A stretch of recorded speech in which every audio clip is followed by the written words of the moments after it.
बिस्मिल्लाहिर्रहमानिर्रहीम। Dear students, आज हम पढ़ेंगे common ion effect. Common ion effect भी एक एप्लीकेशन है ली शैटले प्रिंसिपल का। पहले हम पढ़ते हैं what is mean by common ion. Common ion से क्या मुराद है? तो स्टूडेंट्स, हमारे पास जो केमिकल्स होते हैं उनके दो टाइप्स होते हैं। एक को हम कहते हैं स्ट्रांग इलेक्ट्रोलाइट्स, जो कि वाटर में कंप्लीटली सॉल्युबल होते हैं, और दूसरे होते हैं वीक इलेक्ट्रोलाइट्स, जो कि पानी में पार्शियली सॉल्युबल होते हैं, कंप्लीटली और 100% सॉल्युबल नहीं होते। तो कॉमन आयन क्या चीज़ है? ये एक ऐसा आयन है, an ion that is present in a weak as well as strong electrolytes। Weak and strong electrolytes में जो आयन प्रेजेंट होता है उसको कॉमन आयन कहा जाता है। फॉर एग्जांपल, हमारे पास कुछ जो है वो वीक इलेक्ट्रोलाइट्स हैं। फॉर एग्जांपल, वीक इलेक्ट्रोलाइट्स कुछ हमारे पास एग्जांपल्स हैं, और ये हैं strong electrolytes. For example, HF hydrogen fluoride, ये एक वीक इलेक्ट्रोलाइट है, लेकिन जो सोडियम फ्लोराइड है ये एक स्ट्रॉन्ग इलेक्ट्रोलाइट है। फॉर एग्जांपल, सोडियम क्लोराइड ये एक वीक इलेक्ट्रोलाइट है, लेकिन जो HCl है ये कंपैरेटिवली एक स्ट्रॉन्ग इलेक्ट्रोलाइट है। इसी तरह से जिंक सल्फाइड ये एक वीक इलेक्ट्रोलाइट है, लेकिन जो H2S गैस है ये एक स्ट्रॉन्गर इलेक्ट्रोलाइट है। कैडमियम सल्फाइड फॉर एग्जांपल एक वीक इलेक्ट्रोलाइट है, जबकि हाइड्रोजन सल्फाइड एक स्ट्रॉन्ग इलेक्ट्रोलाइट है। इसी तरह से हमारे यहाँ बहुत सारे एग्जाम्पल्स मौजूद हैं कि जिसमें हम जो है ऐसा मतलब कंपैरिजन कर सकते हैं, और उस कंपैरिजन के दौरान मालूम किया जा सकता है कि कौन वीक इलेक्ट्रोलाइट है रिलेटिवली और कौन स्ट्रॉन्ग इलेक्ट्रोलाइट है। एक और एग्जांपल है वो है KClO3, पोटाशियम क्लोरेट का एग्जांपल है कि ये वीक है, जबकि जो KCl है ये एक स्ट्रॉन्ग इलेक्ट्रोलाइट है। अब इनमें कॉमन आयन कौन सा होगा? इसमें कॉमन आयन कौन सा होगा? कॉमन आयन ये कौन सा है? मसलन यहाँ पर आपको F नजर आता है, तो fluoride ion is the common ion. यहाँ पर आपको क्लोराइड नजर आता है, तो इसीलिए जो क्लोराइड आयन है that is a common ion. Sulphur या सल्फाइड आपको दोनों जगहों पर नजर आता है, therefore sulphide is a common ion. यहाँ पर भी sulphide is a common ion, और यहाँ पर पोटाशियम जो है ये एक कॉमन आयन है। तो अब हम ऐसे एग्जाम्पल्स पढ़ते हैं कि जिसके जरिए से हम कॉमन आयन का इफेक्ट जो है वो क्लियर करेंगे कि what is the effect of that common ion. What is mean by the common ion effect? इसका डिफिनेशन हम यूं लिख सकते हैं, फॉर एग्जांपल कि कॉमन आयन इफेक्ट ये क्या होता है? हम लिख सकते हैं कि the suppression of solubility of a weak electrolyte by the addition of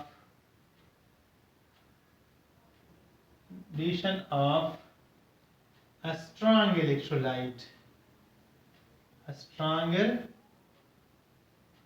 electrolyte.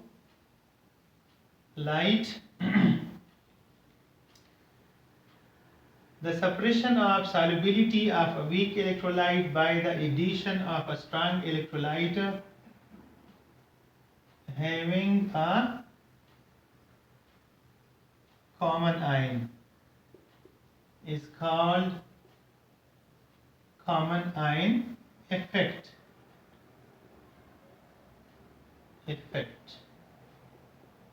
क्या है कि the suppression of solubility of a weak electrolyte by the addition of a stronger electrolyte having a common ion is called common ion effect. एक strong electrolyte add करने पर अगर पहले से मौजूद या बाद में ऐड होने वाले वीक इलेक्ट्रोलाइट को सप्रेस किया जाए, उसकी सॉल्युबिलिटी को कंट्रोल किया जाए, तो इसको कहा जाता है कॉमन आयन इफेक्ट. अब हम जानते हैं कि फॉर एग्जांपल सोडियम क्लोराइड को हमने प्योरीफाई करना है. सोडियम क्लोराइड इम्प्योर स्टेट में हम ले आते हैं और उसकी प्यूरिफिकेशन चाहते हैं. तो इस प्यूरिफिकेशन के लिए फॉर एग्जांपल हम क्या कर सकते हैं, ये तरीका कर सकते हैं. Purification of sodium chloride, impure sodium chloride है, उसको हम प्यूरिफाई करना चाहते हैं. तो सबसे पहले हम ये करेंगे कि सोडियम क्लोराइड जो कि इम्प्योर है, फॉर एग्जांपल इस इम्प्योर सोडियम क्लोराइड को पानी में डालेंगे, इसको डिसॉल्व करेंगे. डिसॉल्व करेंगे तो इसमें सोडियम आयंस एक्वस और क्लोराइड आयन एक्वियस, ये दो आयंस बनेंगे. ये एक थिक और कंसंट्रेटेड सॉल्यूशन होगा. This will be it's concentrated solution. हम ये तैयार करेंगे. तो इसमें सोडियम और क्लोराइड के आयंस अलग अलग होंगे. बाकी जो इम्प्योरिटीज हैं, अगर वो वाटर में कम सॉल्युबल हुए तो सोडियम क्लोराइड को फिल्टर करेंगे और जो इम्प्योरिटीज हैं वो इनसे फिल्टर हो जाएंगी, यानी हट जाएंगी, इसकी रिमूवल हो जाएगी. हम एक सोडियम क्लोराइड का सोल्यूशन हासिल करेंगे जो कि प्योर सोल्यूशन होगा और इसमें प्योर सोडियम और क्लोराइड के आयंस होंगे, लेकिन ये एक्वस होगा. इसके बाद हम क्या करेंगे, इसमें डाल देंगे या पास करेंगे HCl गैस. अब HCl गैस जो है वो निस्बतन कंपैरेटिवली सोडियम क्लोराइड से ज़्यादा स्ट्रॉन्ग इलेक्ट्रोलाइट है, लिहाजा HCl gas H positive aqueous और Cl नेगेटिव एक्वियस इसमें तब्दील हो जाएगा, यानी ये कंप्लीटली 100% डिसोसिएट हो जाएगा. आप देख रहे हैं कि इसको हम फुल एरो से शो कर रहे हैं क्योंकि ये एक समझे कि इरिवर्सिबल प्रोसेस है और 100% ये आयंस में तब्दील हो जाता है, जबकि ये जो है ना हमने शो किया है एक रिवर्सिबल से. तो इससे मुराद ये है कि ये जो है ना पार्शियली सॉल्युबल है. अब यहाँ पर हम देखते हैं कि दोनों में जो कॉमन आयन है वो क्लोराइड आयन है.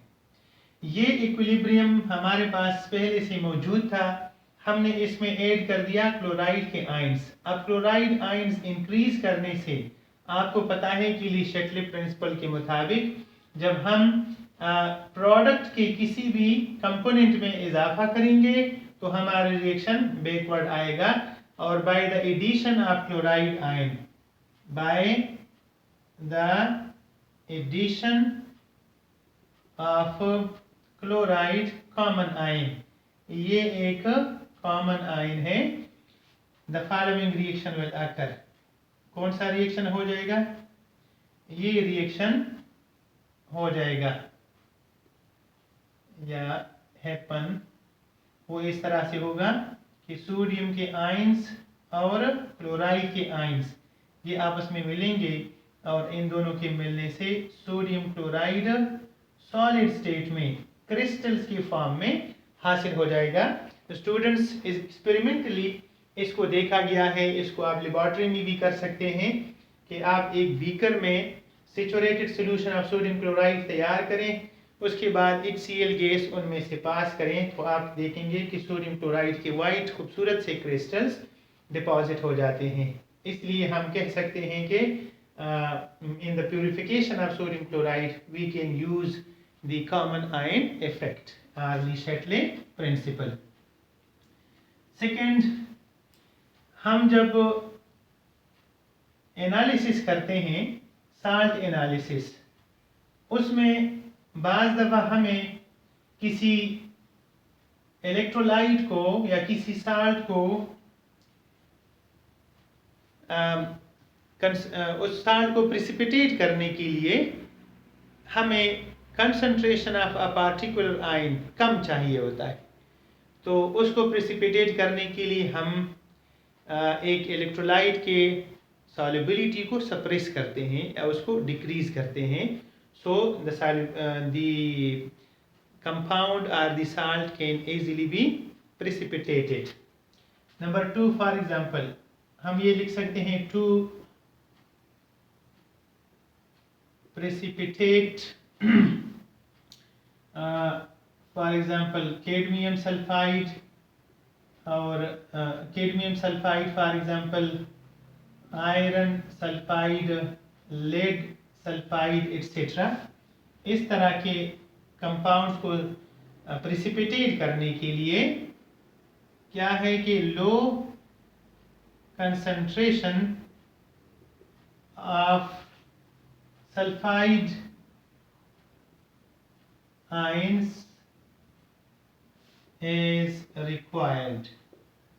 ये इसकी बेसिक रिक्वायरमेंट है कि हाइड्रोजन जो सल्फाइड आयंस हैं वो क्या होंगे, they should be lesser in the quantity.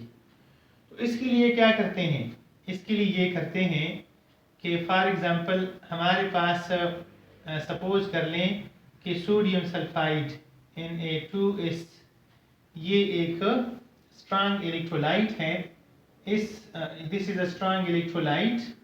ये हम डालते हैं फॉर एग्जांपल एक सॉल्यूशन में और हम उनसे सल्फाइड आयंस जो है वो प्रोड्यूस करते हैं। तो ये सल्फाइड आयन ऑलरेडी प्रेजेंट होता है।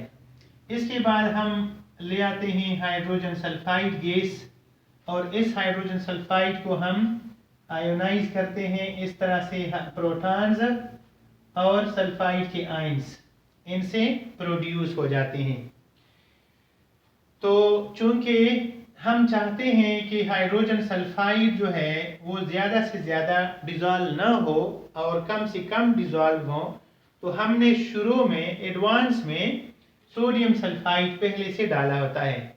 जब हमने सोडियम सल्फाइड पहले से डाला हुआ है तो अब क्या होगा, दो तरीके हैं, या तो सल्फाइड आयंस की तादाद बढ़ेगी नहीं, इसलिए नहीं बढ़ सकती क्योंकि ये स्ट्रांग है। ये क्या है, ये स्ट्रांगर है।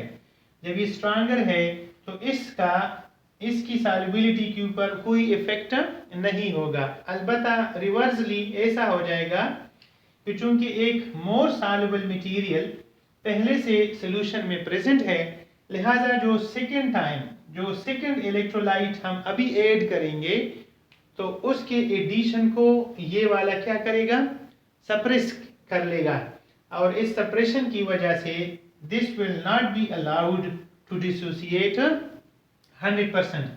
हम कह सकते हैं कि sodium sulphide does not allow H2S to dissociate 100%।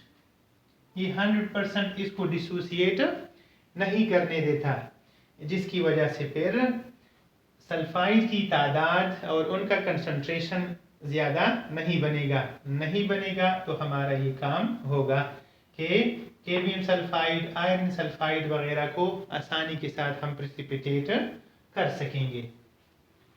तो ये था हमारा कॉमन आयन इफेक्ट। हमारे पास और भी बहुत सारे एग्जाम्पल्स ऐसे मौजूद हैं कि जिसकी मदद से हम कॉमन आयन इफेक्ट जो है ना उसको एक्सप्लेन कर सकते हैं। एक छोटा सा एग्जांपल और है। फॉर एग्जांपल ये है कि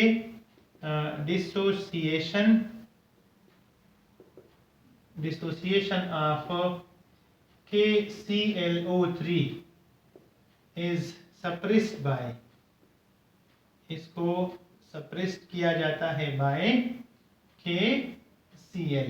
कैसे कि फॉर एग्जांपल KClO3 ये जब डिसोसिएट होता है तो पोटाशियम आयंस और वाटर में डाल के पोटाशियम आयंस और क्लोरेट आयंस ये बन जाते हैं। अब अगर फर्ज करो इसमें हम KCl डाल दें, पानी में डाल दें, तो KCl एक स्ट्रॉन्गर इलेक्ट्रोलाइट है। This is more stronger electrolyte as compare to KClO3। इसलिए जब हम KCl डालेंगे तो ये कंप्लीटली डिसोसिएट हो जाएगा और इससे क्लोराइड आयन और पोटाशियम के आयन्स प्रोड्यूस होंगे। इन दोनों में जो कॉमन आयन है वो पोटाशियम का है। क्योंकि ऊपर वाला रिएक्शन रिवर्सिबल है लिहाजा ये रिवर्स हो जाएगा और KClO3 की जो डिसोसिएशन है उसको कम कर दिया जाएगा। तो this is the application of a common ion effect. उम्मीद है कि आप लोगों को कॉमन आयन इफेक्ट की समझ आ गई होगी। आप ये वीडियो ज़रूर देखिए, इसको सब्सक्राइब करें और शेयर करें और बल्कि रेफर कर दीजिए। थैंक यू वेरी मच, शुक्रिया।